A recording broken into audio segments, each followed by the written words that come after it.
different facets which would require were taken care of. That is what is envisaged in this movement as well. Once again, that was simpler. So enlisting partners and getting collaboration here is more difficult. This is why you see the range of people. And several partners with the know-how for these techniques and tools in India and from abroad have already been roped in as even partners of this movement, and many of you are present here. We'll talk about that in a bit. Start. So can you please tell me something about Kutch? We are a think tank and an action tank, which is a research and advocacy group. We work on a large number of economic policy issues. There is trade policy, economic competition policy, investment, and so on at one level. We also work with grassroots issues as well, on urban issues, on women's empowerment issues. We've got a big bandwidth.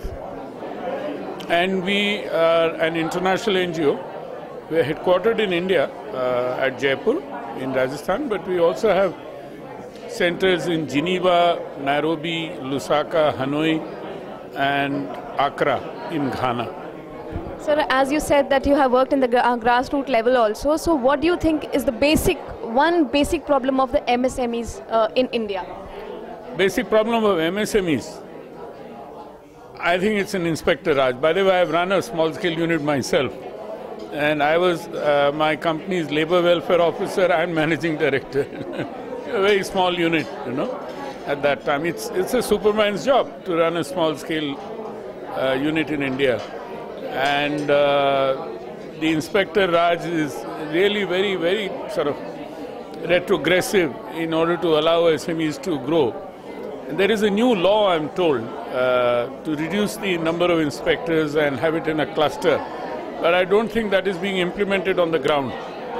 So do you think that IBIN will be able to bridge the gap in between the policymakers and the stakeholders? I'm sure. I mean, the way the IBIN concept has been sort of thought about, in order to bring all the stakeholders together through a process of dialogue, and that would certainly help to, not only resolve this kind of problem, but many similar problems in the country. Not that dialogue doesn't happen, but the kind of structured manner in which IBIN has been able to evolve, then I'm sure that it will be a more concrete and more sustainable, it will offer more sustainable solutions. So one of the very big problems of the MSME is that they don't avail the policies that are introduced for them by the governments. So there is a miscommunication. There's a communication gap in between the government, the policy makers, and the MSMEs. So how do you think that this gap can be filled up? You see, as I explained to you, a very large number of small-scale units, I'm not talking about medium, their owner, proprietors or entrepreneurs are struggling with several things. So we do not even have the time to understand as to what the policy means to them. Only they make an effort to understand something when it pinches their shoes. So that is what you must understand, that there has to be a more proactive approach by the state in order to nourish and nurture small and medium enterprises for several advantages which the sector has. It provides on a per capita basis higher employment.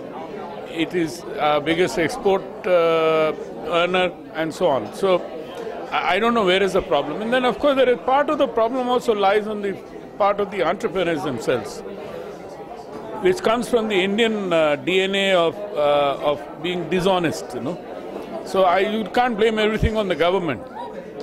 The SMEs themselves can. It's also ignorance. Yeah, not only ignorance, but your own, dishonesty also affects. I know very large number of small-scale units which are set up. People took the money and ran away, and some of the industrial estates in our country had become graveyards. So you can well imagine. So it has to be a conscious effort by the government and the entrepreneurs in order to ensure that they do what they are required to do. Thank you so much, sir. Sir, can I have your business card, please?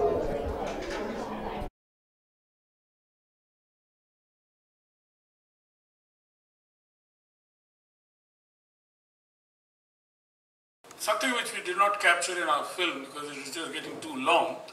Trying to compress 30 years into a 10-minute film was a great challenge. But one of the things which I'd like to mention, since Ajay spoke about Hanoi, we CUTS also has a center there. Among 3 centers in Africa, in Lusaka, Nairobi and Accra, we are going to open the 3rd center later this month to be inaugurated by your counterpart there, Hannah Tete. He used to be a brilliant trade minister, in fact, earlier. Mentioning, I don't know whether you know this, Minister, but there is a large Turkish cemetery in Rajasthan. You know about it. Very few people know that this is a First World War legacy. Turkish soldiers were kept in a prisoner of war camp in Rajasthan, and many of them naturally expired and were buried there. That may I request Raji? Plan in Jaipur to build a premise, and we are now sending out appeals to as many people as possible in order to contribute a brick or a couple of bricks, if not a lorry load of bricks if you can. And there is a little brochure outside, give us a hand. I'll be happy that those who could contribute, thanks in advance. May I now invite Dr. Singhvi, another very dear friend, to say a few words, and then we'll open the floor for questions. Dr. Singhvi was held up in the court, and I still remember another distinguished lawyer who, when he went up to address the audience, he started with lordships, and then soon realized that this is not a court. But having said that, I think one of the points which he made is something which reminds me of what Rajiv Kumar speaks about quite often. Is economic integration within India itself is so poor. And he said at one seminar, I distinctly remember, that we need a free trade agreement with India. And, Minister, as a member of the cabinet at least, I think, because that then directly leads to the point which Dr. Singhvi made, is in terms of our own poor export performance. There are a lot of domestic factors which prevent our manufacturers from becoming cost effective and cost competitive to be able to export. A whole report exists in terms of cutting transaction costs headed by a task force under Jyotiraditya Scindia. If you would care to look at that, you will find as to how we can actually help. Finally, before I open the floor, and a very important point made by Rajiv in his own address was the distinction between integration and cooperation. Integration could mean as if we would get swallowed by India. And that is certainly a fear within South Asia. I still remember a former ambassador of Nepal, and who later on went to become the foreign minister, Beg Bahadur Thapa, speaking at a particular seminar about 20 years ago, that we would like India to behave like an elder brother and not a big brother. I think that's an important part of the narrative which must be understood, the distinction between a big brother and elder brother. And in terms of border conflicts, Ajay, you spoke about, if you look at the ASEAN region, border conflicts are really reduced to being put on the back burner. There is Malaysia, Indonesia, Thailand, etc. And Mercosur is perhaps the best example where there is even a nuclear detente, in the sense that both Argentina and Brazil have agreed to. I wish that the same thing could have happened in South Asia, but it's too late for that. Haiti is served outside, and I'm sure you can get the opportunity to be able to speak or raise questions.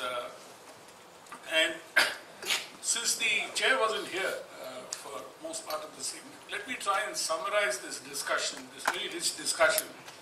But on the last point which Dr. Singhvi spoke about in terms of economic integration within India itself, there is an Article 307 in the Constitution of India which requires the government to set up an interstate trade and commerce commission. And ever since we declared ourselves a republic, that has not been implemented, in spite of the 3 commission reports, 3 distinct commissions which have said that it should be done.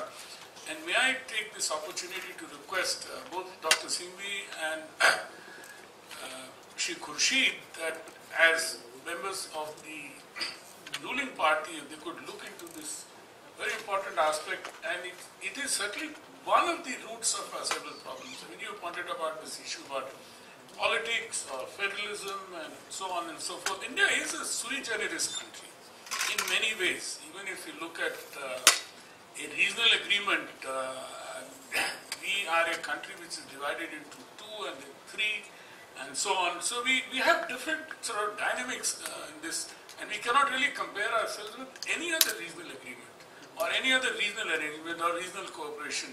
So we have to find our own path, and the other than the fact is that India is the biggest biggest economy and the biggest country in this South Asian region. If you look at South Asia itself, it is absolutely sui generis. We have to find our own innovative solutions as to how to deal with this, and then we have this kind of border conflicts, and one doesn't know when these border conflicts will ever settle down. They'll probably continue to fester as sort of incurable part of our body for a long time. I don't see any solution, at least in my lifetime or your lifetime, of the kind of border conflict that we have.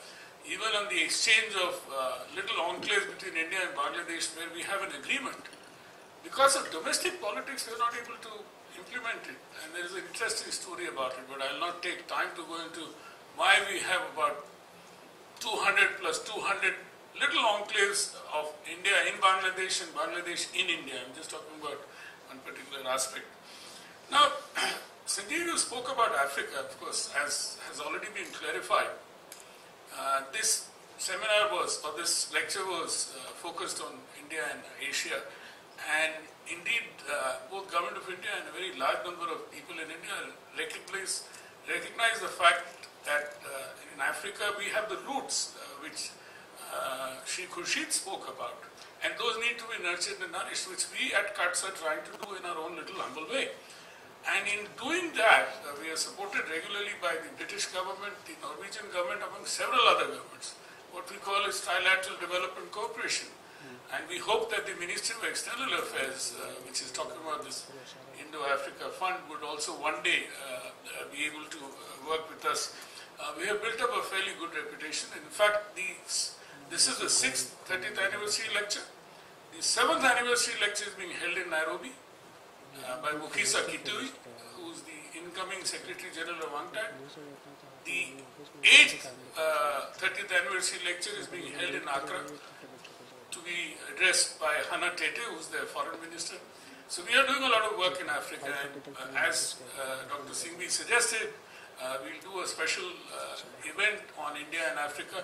Now, in these events that we're doing in Africa, there is an issue about not only Pan-Africa, but regional integration as well as cooperation with India and China. We are there as sort of elephants in the room in one way or the other that you cannot ignore. Today in Africa, both China in particularly and India as well is often spoken about on various platforms which you cannot ignore. And that will also be a part of that. Now, I think Shri Khurshid made a very important point in terms of political reforms in India. We've also been advocating for a proportional representation system, the list system, and we have also advocated for a presidential system because of the kind of, if you want to promote greater integrity and unity within India itself, you require a different kind of approach, both presidential as well as proportional representation. More following the South African model. And why do we have to go far? Though there has been a little distortion, Sri Lanka shifted from Westminster model to a presidential system. It has got distorted. There's another reason. South Korea shifted from a Westminster model to a presidential system. And so it is not, we don't need presidents to do anything which is imaginative or which can help us to move the country forward. And I'm sure as part of the thinking set of people, we need to think as to how do we resolve this kind of. The Article 307 has not been implemented, which talks about economic integration in India. It is clearly laid down, and both of you are distinguished lawyers. I'm sure you remember this. And 301 to 302 talks about interstate trade commerce. There is very good jurisprudence also on that. very good jurisprudence. Supreme Court has often spoken about the fact is that you need to cut down your barriers. There are various case laws. But I don't know why it is not happening. And if we want to become capable or competitive in terms of export, we need to break down a lot of barriers internally itself. As I said, there is a lot of documentation. Rajiv has done a lot of work on this in the past. And one can hear Rajiv on this for hours. But this is not an opportunity to give him more than a few minutes. With that, I would like to thank you all once again for coming to this lecture. It has been a great encouragement for us, particularly to have all very dear friends on this part of the audience, the dais, as well as many large number of friends in the audience. And before we end, let me hand over a bouquet of flowers to each, as well as a memento of this particular event.